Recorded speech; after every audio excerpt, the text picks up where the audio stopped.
Primeira Reis, capítulo 22, e nós vamos ler aqui,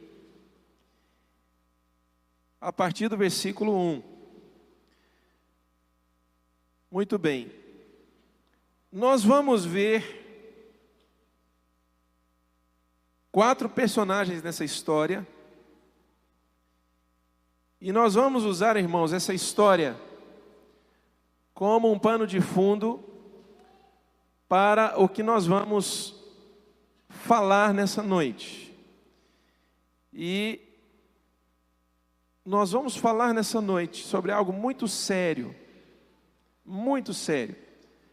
que se chama a operação do espírito de engano.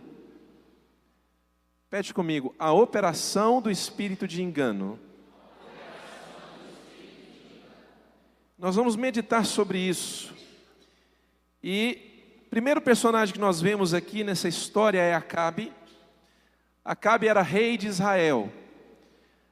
Acabe tinha um problema seríssimo na sua vida. Primeiro, era um homem ímpio, apesar de ser rei de Israel. Acabe não conseguia estabelecer governo sobre a sua esposa. Governo em que sentido, pastor? Sua esposa não se submetia a ele, se chamava Jezabel. E ele se submetia ao governo da sua esposa. Viveu com um princípio errado dentro de casa. E essa mulher era muito maligna. E ela implantou em Israel a adoração a um deus pagão ou a um demônio chamado Baal, que desviou toda a nação.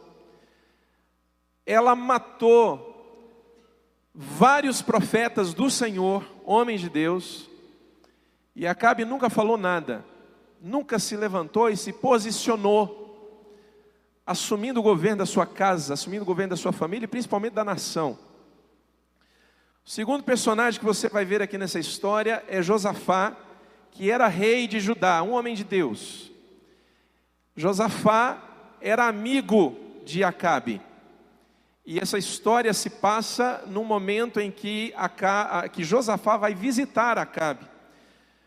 Terceiro personagem nessa história são os 400 profetas de Acabe. Acabe tinha a seu serviço 400 profetas que, entre aspas, profetizavam em favor do Senhor. Mas isso era mentira.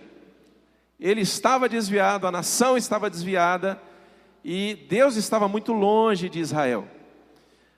E o quarto personagem se chama Micaías, que era um profeta que vivia solitário nessa época, perseguido.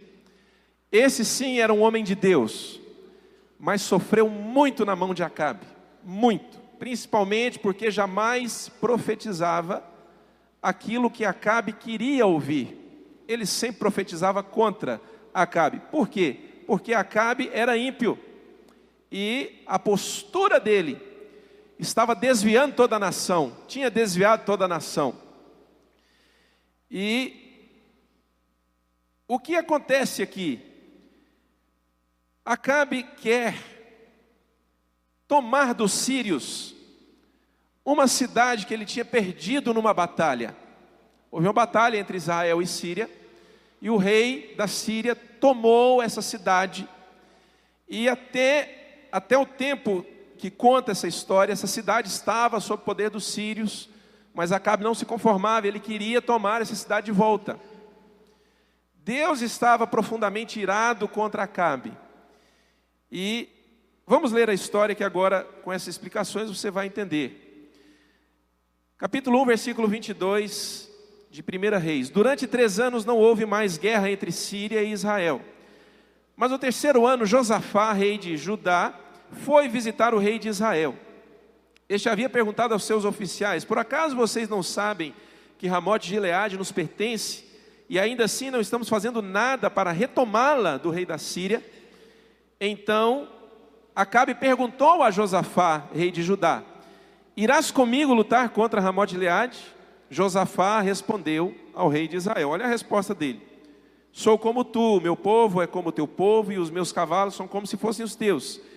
Mas, acrescentou, peço-te que busque primeiro o conselho do Senhor. Então o rei de Israel reuniu 400 profetas e lhes perguntaram: devo ir à guerra contra Ramote de Gileade ou não? Eles responderam: sim, pois o Senhor a entregará nas mãos do rei. Os profetas estavam dizendo que Deus havia entregue Ramote de Gileade na mão de Acabe. 400 profetas. Mas Josafá, ele acha estranho. Ele viu que tinha alguma coisa estranha. E ele pede para Acabe se não tinha um outro profeta a quem eles pudessem consultar. Veja no versículo 7. Josafá, porém, perguntou: não existe aqui mais nenhum profeta do Senhor a quem possamos consultar? O rei de Israel respondeu a Josafá: ainda há um homem por meio de quem podemos consultar o Senhor, mas eu o detesto, porque nunca profetiza coisas boas a meu respeito, mas sempre coisas ruins. É Micaías. Versículo 9. Então o rei de Israel chamou um dos seus oficiais e disse: traga Micaías. Versículo 10. Usando vestes reais, o rei de Israel e Josafá estavam sentados em seus tronos na eira, junto à porta de Samaria, e todos os profetas estavam profetizando em transe diante deles. O que eles estavam profetizando, irmãos? Deus entregou essa cidade nas suas mãos, Acabe. Seja corajoso, vai em frente. Versículo 12. Versículo 11. E Zedequias, filho de Kenaana, tinha feito chifres de ferro e declarou: assim diz o Senhor, com estes chifres tu ferirás os arameus. Os arameus são sírios, até que sejam destruídos. Esse era um dos 400 profetas. 12. Todos os outros profetas estavam profetizando a mesma coisa, dizendo: ataca Ramote de Gileade e serás vitorioso, pois o Senhor a entregará nas mãos do rei. O mensageiro que tinha ido chamar Micaías lhe disse: veja, todos os outros profetas estão predizendo que o rei terá sucesso. Sua palavra também deve ser favorável. Mas Micaías disse: juro pelo nome do Senhor, que direi o que o Senhor me mandar.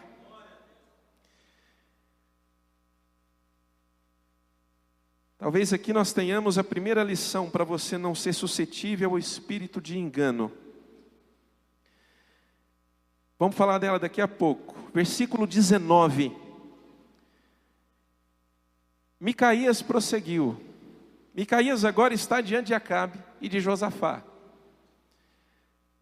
De um lado, 400 profetas profetizando que era para Acabe atacar aquela cidade. Micaías vai profetizar o contrário. Porque de fato Deus estava falando com Micaías, mas Deus não falava com os 400 profetas. Preste atenção nisso.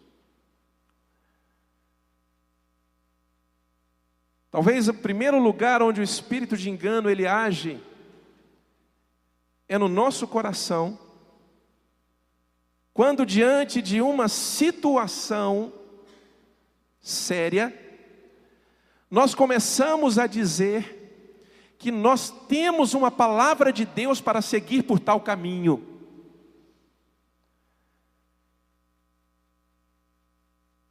Mas você sabe que a pessoa está sendo movida por um espírito de engano, porque quando aconselhada por homens de Deus, por pessoas de Deus, muitos deles são contra aquele princípio, muitos deles são contra aquela decisão.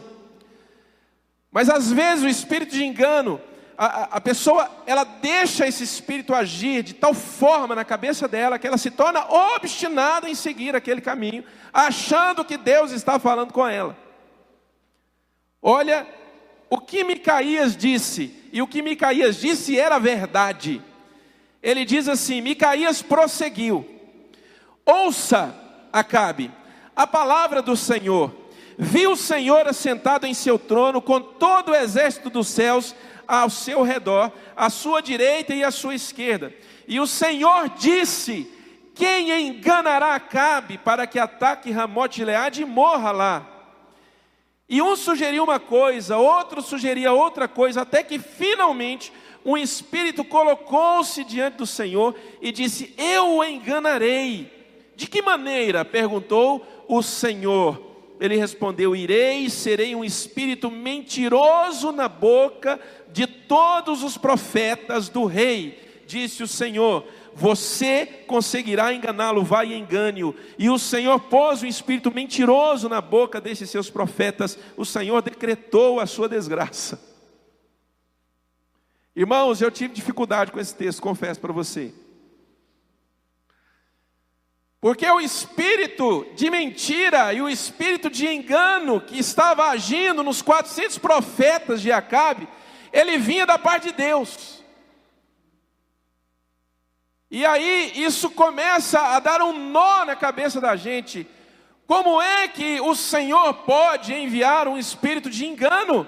Porque de fato, irmãos, os 400 profetas que profetizavam, por eles mesmos, eles não estavam mentindo, mas eles de fato ouviam um espírito dizer a eles que Acabe seria vitorioso naquela empreitada contra Ramote-Gileade, contra o rei da Síria. Eles de fato ouviam isso, mas na verdade, esse espírito que falava com eles, era um espírito de engano que foi enviado da parte de Deus. Por quê? Para julgar Acabe pelos pecados dele.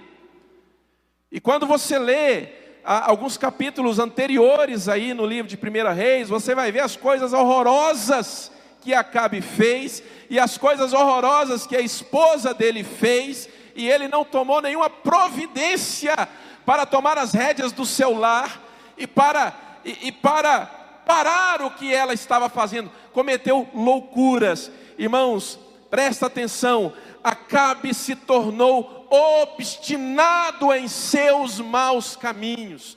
Por várias vezes Acabe foi advertido, por exemplo, por Elias. Elias advertiu várias vezes Acabe contra coisas terríveis que estavam acontecendo na vida dele, na vida da nação pela qual ele era responsável, porque ele era rei em Israel, ele era uma autoridade. Acabe foi advertido por outros profetas que a Bíblia nem fala o nome dele. Se você voltar uma página na sua Bíblia ali, você vai ver um subtítulo assim em cima: um profeta condena Acabe. E isso, irmãos, aconteceu várias vezes. Irmãos, preste atenção, Romanos capítulo 1, versículo 21, eu quero ler esse texto aqui com você, não precisa de abrir, deixa eu abrir aqui, rapidão, Romanos capítulo 1, versículo 21, olha irmãos, o que diz aqui, o que o apóstolo Paulo fala, no primeiro capítulo de Romanos, no versículo 21, porque tendo conhecido a Deus, não o glorificaram como Deus, nem lhe renderam graças, mas os seus pensamentos tornaram-se fúteis, e o coração insensato deles obscureceu-se, dizendo-se sábios, tornaram-se como loucos, e trocaram a glória de Deus, do Deus imortal por imagens, feitas segundo a semelhança do homem. Olha o versículo 24, por isso Deus os entregou à impureza segundo os seus desejos pecaminosos. Querido, deixa eu te falar uma coisa. Todas as vezes que você é confrontado pela palavra de Deus, que você reconhece os seus erros, que você reconhece os seus pecados, mas você não toma uma atitude para mudar de caminho, uma atitude ainda que doa, para mudar a sua postura, você está se tornando obstinado. É por isso que esse espírito de engano, ele começa a agir no coração de tantas pessoas, como nós estamos vendo. E eu estou falando de pessoas dentro de igrejas, eu não estou falando de pessoas fora das igrejas. Nós somos confrontados com a palavra de Deus, mas nós nos tornamos rebeldes, e nós nos tornamos obstinados no nosso próprio caminho. Muitas vezes nós consideramos que nós somos mais maduros do que quem nos aconselha. E quer ver uma coisa? Muitas vezes, eu dou muito mais valor a frases ditas em algumas músicas gospel, que estouram aí nas paradas de sucesso, ou a frases que artistas gospel colocam nas redes sociais. Eu dou muito mais crédito a isso do que ao que a palavra de Deus nos diz. Irmãos, a primeira coisa para o espírito de engano agir é quando eu abandono a palavra de Deus. Irmãos, isso aqui tem que ser o que tem evidência na minha vida. Irmãos, nós não podemos abandonar o que a palavra de Deus diz. Sabe por quê, irmãos? Porque a música composta por vários artistas pode ter falhas. Pode ter frases que foram montadas apesar de serem muito belas.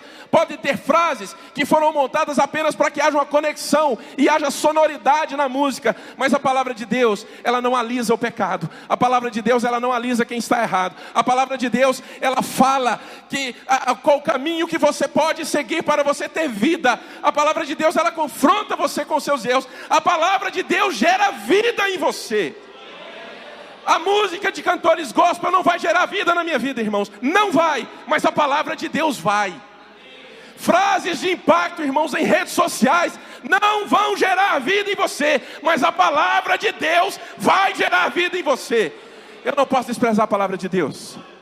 Eu não posso desprezar o que a Bíblia fala a respeito de casamento. Eu não posso desprezar o que a Bíblia fala a respeito de relacionamento sexual. Eu não posso desprezar o que a Bíblia fala sobre vida financeira. Eu não posso desprezar o que a Bíblia fala sobre submissão da esposa para o marido. Eu não posso desprezar o que a Bíblia fala sobre o amor que o marido deve à sua esposa. Eu não posso desprezar o que a Bíblia fala sobre educação de filhos. Eu não posso desprezar o que a Bíblia fala sobre oração.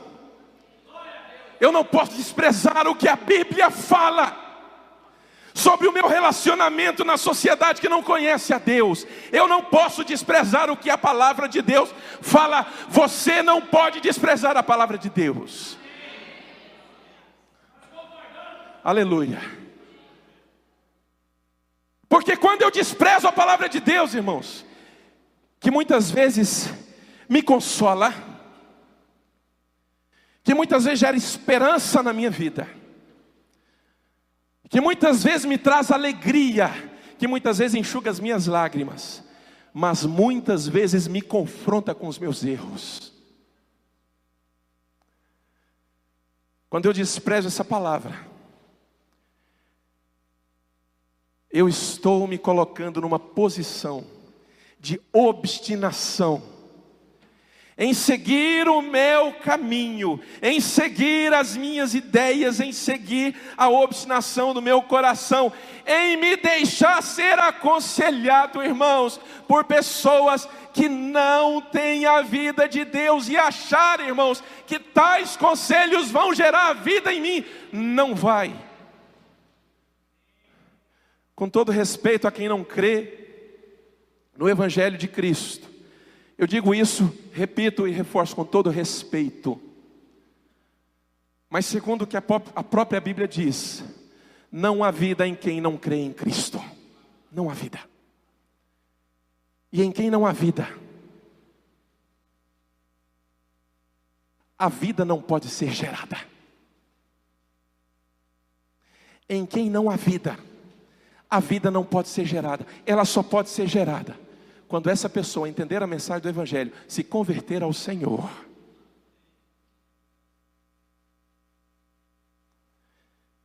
Vá comigo aí para 1 Timóteo.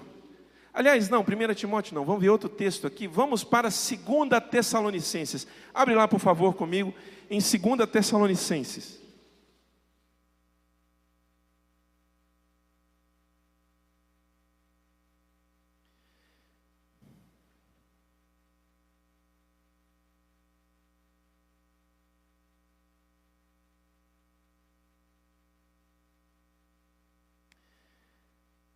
Segunda Tessalonicenses está lá no Novo Testamento. Nós já lemos um versículo aqui em Romanos 1:21. Agora, veja, irmãos, aqui em 2 Tessalonicenses, no capítulo 2, no versículo 8.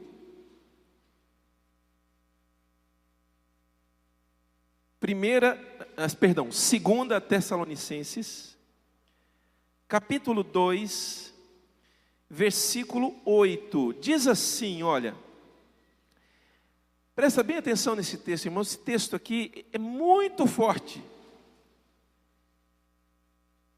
Diz assim: então será revelado o perverso, aqui está falando do anticristo, a quem o Senhor Jesus matará com o sopro da sua boca e destruirá pela manifestação de sua vinda. Veja bem, a vinda desse perverso é segundo a ação de Satanás, presta atenção agora, com todo o poder, com sinais e com maravilhas enganadoras. O que o texto disse? Sinais e maravilhas enganadoras. Irmãos, um dos meus desejos para essa igreja é que essa igreja aprenda a colocar à prova aqueles que se dizem apóstolos. Eu estou me referindo a um texto lá em Apocalipse, no capítulo 2, uma das igrejas, acho que é a igreja de Éfeso, Apocalipse capítulo 2, versículo 1, não sei. Onde Jesus fala assim: conheço a tua obra, conheço o teu esforço, conheço o teu serviço. Sei que você não pode tolerar homens maus. E que você colocou à prova os que se diziam ser apóstolos e os achou mentirosos. Eu desejo, irmãos, que essa igreja ponha à prova aqueles que se dizem apóstolos. Eu desejo que essa igreja ponha à prova aqueles que se dizem pastores. Eu desejo que essa igreja ponha à prova aqueles que ministram a palavra. O que eu estou dizendo, porque quando você colocar à prova, você vai encontrar muita gente mentirosa. Sabe por quê, irmãos? Porque, veja isso aqui novamente, olha no versículo 9, presta atenção nisso aqui, você vai entender o que estou dizendo. A vinda desse perverso é segundo a ação de Satanás, com todo o poder, com sinais e com maravilhas enganadoras. Continua o versículo. Ele fará uso de todas as formas de engano, da injustiça, para os que estão perecendo, porquanto rejeitaram o amor à verdade que os poderia salvar. Por essa razão, Deus lhes envia um poder sedutor, a fim de que creiam na mentira, e sejam condenados todos os que não creram na verdade, mas tiveram prazer na injustiça. Duas coisas, irmãos. Eu preciso primeiro colocar à prova. Por quê? Porque eu abro meu coração, irmãos, quando eu vejo uma bela pregação, eu abro meu coração quando eu vejo uma bela canção, eu abro meu coração quando eu vejo uma frase de impacto. E aí, irmãos, dá um nó na cabeça da gente, porque muitas vezes quem fez uma bela canção, muitas vezes quem disse uma frase de impacto e viralizou nas redes sociais, muitas vezes, irmãos, quem compôs uma música que parece um negócio assim, sabe, não tem como isso não ser do céu, isso é do céu. Muitas vezes as pessoas estão saindo em blocos de carnaval. Muitas vezes as pessoas estão com relacionamentos totalmente reprováveis, porque não há vida de Deus. E nós somos levados, irmãos, muitas vezes por milagres, sabe, por essas maravilhas. Sabe, olha de novo aí, a vinda desse perverso é segundo a ação de Satanás, com todo o poder, com sinais e com maravilhas enganadoras. Ele fará uso de todas as formas de engano, da injustiça, para os que estão perecendo, porquanto rejeitaram o amor à verdade que os poderia salvar. Irmãos, não rejeite a verdade que pode salvar você. Não rejeite. Tiago capítulo 1, versículo 21, a palavra de Deus diz assim: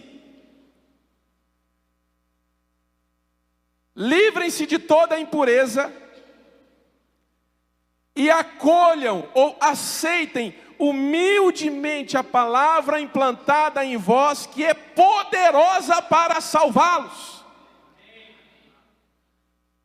A palavra a qual você é exposto, a palavra a qual tem sido ministrada ao seu coração, essa palavra, ela tem poder para salvar a sua alma, ela tem poder para mudar a sua vida, porque irmãos, a palavra de Deus, essa palavra é poderosa para salvar a minha casa, essa palavra é poderosa para salvar a minha família, essa palavra é poderosa para salvar a minha alma, essa palavra é poderosa para salvar os meus filhos, essa palavra é poderosa para salvar, irmãos, os meus relacionamentos.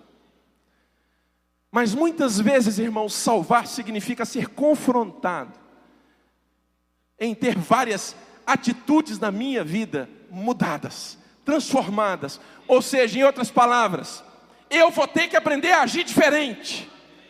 A palavra me confronta, me mostra o meu erro. Não seja obstinado no erro. Aceite o confronto. Entenda que Deus confronta você porque te ama e quer gerar a vida dele em você e quer salvar você.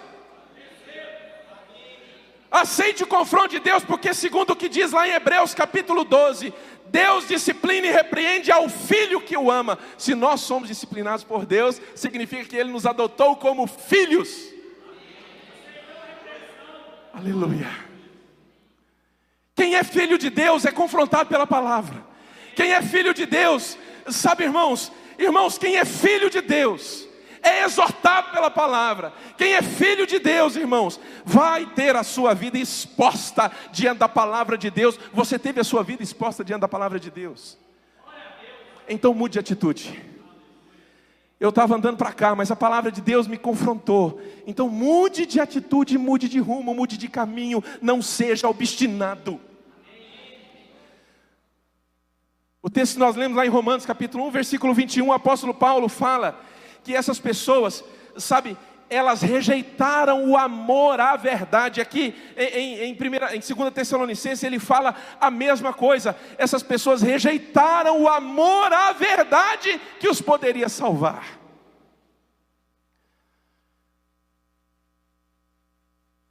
Quando a gente encontra pastores, irmãos, existem várias conversas que é típica de pastores. Como é que vai a igreja? A igreja vai muito bem. Como é que vai você, sua família, sua esposa, seus filhos? Estão bem, graças a Deus. E os seus? Estão bem? Bem. E o trabalho na Índia, como é que está? Nossa, está uma bênção, apesar da perseguição, mas está muito bom. E aí, quantas pessoas tem na sua igreja? Essa pergunta é inevitável. É normal, nunca me ofendi com isso. Lá tem umas 200 pessoas. 250. Nossa, mas está difícil fazer a igreja crescer, né? Aí sabe o que eu falo? Eu digo assim: não sei, esse trabalho de fazer a igreja crescer não é meu. Então esse é um trabalho que no ministério pastoral não tem. Agora, se o meu trabalho fosse fazer a igreja crescer, eu teria que mudar a minha pregação. Porque eu teria que pregar sobre um monte de coisas que eu sei que fazem a igreja crescer.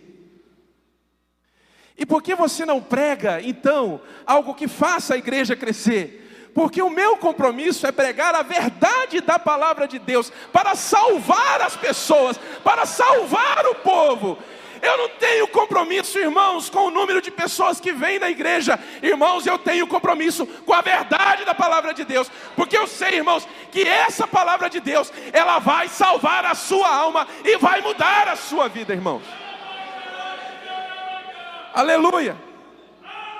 Só ela tem o poder de salvar a sua alma, querido. Só ela tem o poder de livrar você, irmãos, desse espírito de engano que está agindo no mundo inteiro, especialmente dentro das igrejas. Especialmente dentro das igrejas. Irmãos, o nosso compromisso é ensinar a verdade da palavra de Deus. Veja aqui agora 2 Timóteo capítulo 4, abre aí por favor, 2 Timóteo capítulo 4.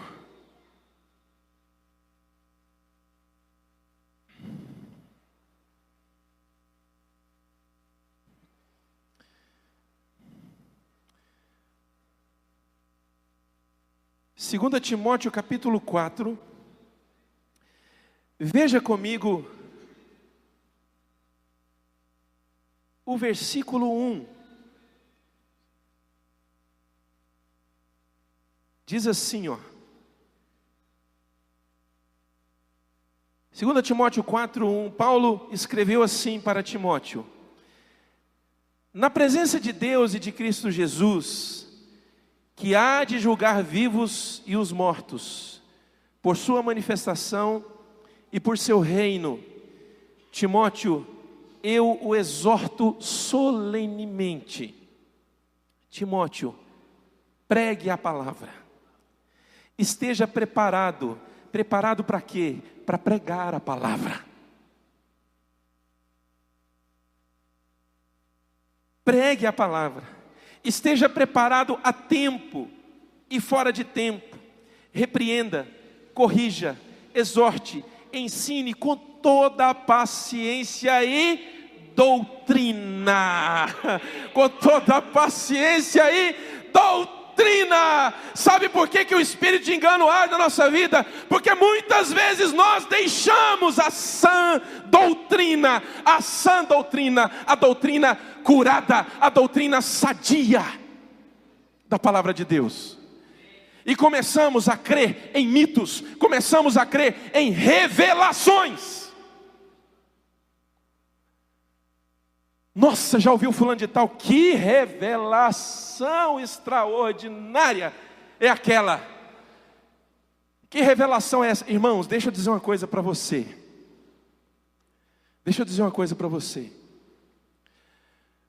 Tudo o que era para ser revelado a nós, já foi revelado aqui, Você pode ter um entendimento que você nunca teve a respeito de algo que você leu, mas a palavra de Deus, ela já foi revelada a nós. Quando você for orar a respeito da palavra de Deus, diga assim: Senhor, me dê entendimento da tua palavra, porque ela já foi revelada. Estar revelado é o contrário, é o oposto de estar oculto. A palavra de Deus antigamente ela estava oculta, agora ela foi revelada. Está tudo aqui, está tudo escrito. Então peça a Deus para te dar entendimento dessa palavra, para a gente não cair no conto do vigário, para a gente não cair na lorota gospel, para a gente não cair, irmãos, em coisas que pessoas que têm milhares de seguidores nas redes sociais postam, o trem viraliza, e aí você olha esse negócio, sabe, e muitas vezes, se você não tiver, irmãos, eu vou te contar uma. Quer ver? Quer ver eu contar? Vou te contar uma. Esses dias não, já faz uns meses, faz até mais. Eu vi uma postagem dizendo assim: todo crente tem que ter um pai espiritual. Porque o pai espiritual é aquele que vai conduzi-lo a receber a herança de Cristo.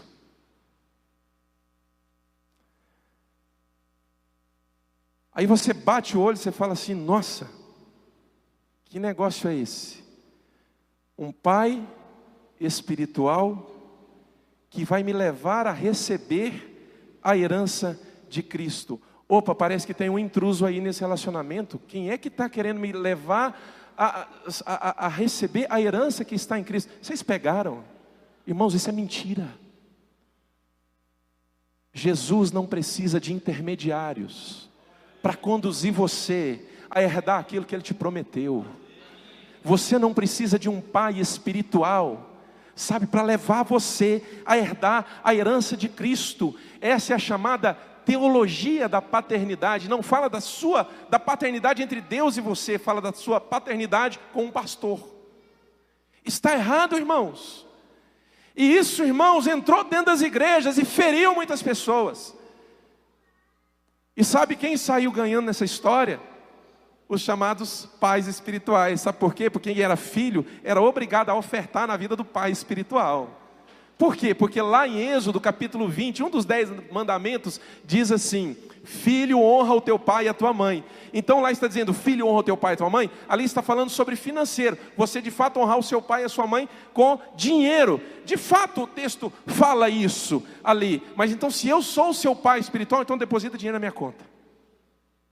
Olha, irmãos, que absurdo. E várias pessoas, irmãos, andando numa doutrina dessa, que fere os princípios da palavra de Deus, irmãos. Muitas pessoas, irmãos, deixando pai e mãe passarem necessidade, vivendo com aposentadoria, irmãos, que, sabe, é complicado, mas dando o rio de dinheiro, irmãos, para um monte de pastores. Eu não estou falando de dízimos e ofertas, tá? Eu não estou falando disso. Eu estou falando de uma doutrina, de uma mentira que entrou na igreja. Mas se você não tem conhecimento da palavra, se você não tem conhecimento e não tem apego à sã doutrina, você não vai conseguir enxergar o engano e você cai no conto do vigário. Olha de novo aí, vamos seguir aqui com o texto, 2 Timóteo 4, versículo 2, pregue a palavra, esteja preparado a tempo e fora de tempo, repreenda, corrija, exorte com toda a paciência e doutrina. Olha o versículo 3, pois virá o tempo, em que não suportarão a sã doutrina, ao contrário, sentindo coceira nos ouvidos, juntarão mestres para si mesmos, segundo os seus próprios desejos. Eles se recusarão a dar ouvidos à verdade, voltando-se para os mitos. Por quê? Porque recusaram a verdade. Eu declaro em nome de Jesus, essa igreja não vai recusar a verdade. E a verdade para essa igreja, ela vem através de profetas, quando o profeta estiver pregando a palavra de Deus. A verdade vem para essa igreja, irmãos, através dessa palavra de Deus, aqui, irmãos. E nós nunca seremos vítima desse espírito de engano. Amém, irmãos? Vamos ficar de pé. Vamos orar ao Senhor.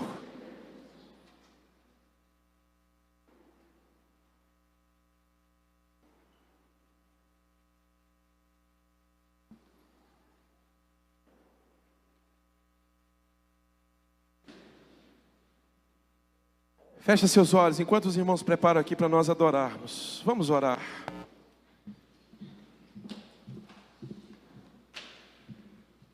Senhor, em nome de Jesus, livra-nos desse espírito de engano, Senhor. Senhor, em nome de Jesus, que os nossos pensamentos não se tornem fúteis. Como diz ali em Romanos 1:21, os pensamentos se tornaram fúteis. Senhor, em nome de Jesus, nos leve a amar a Tua palavra e a nos apegarmos a ela, Senhor, com todas as nossas forças.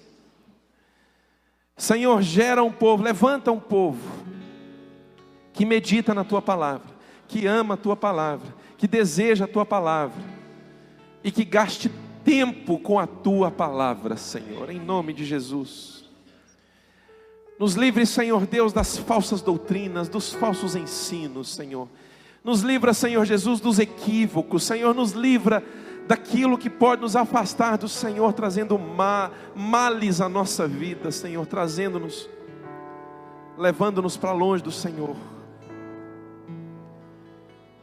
Que ao ouvirmos a Tua palavra, Senhor, e sermos confrontados por ela,